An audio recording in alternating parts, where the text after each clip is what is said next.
when you're using the slop frog, find the heaviest weeds, lily pads, duckweed, grass.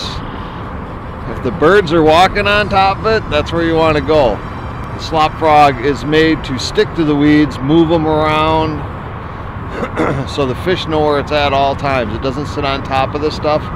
It actually runs through it and creates a little path behind it so the fish can tell where it's at. If you're using a slop frog in open water, and you can use it in open water, let it hit the water, start drawing it back as soon as it hits the water, and use it the same as the original frog. Just slow, light twitches just to keep it on top to imitate a frog.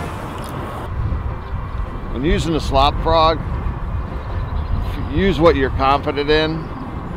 The braided lines or fused lines have no stretch.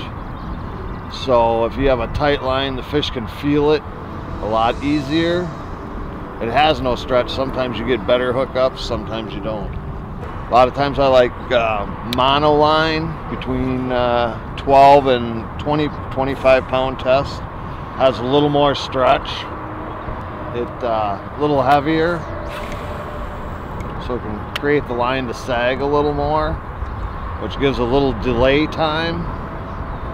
Just because it has a bow in it, it's heavier line, it gives a little reaction time. But fish what you're confident in. For years I used 20 pound mono. Sometimes, depending on where I'm fishing, I'll use some braid, but confidence is a high level. Well, generally I pick this area. There's different spots of heavy weeds. There's good weeds under the water. Good weeds for on top of the surface, which gives nice areas for the fish to get away from the sun.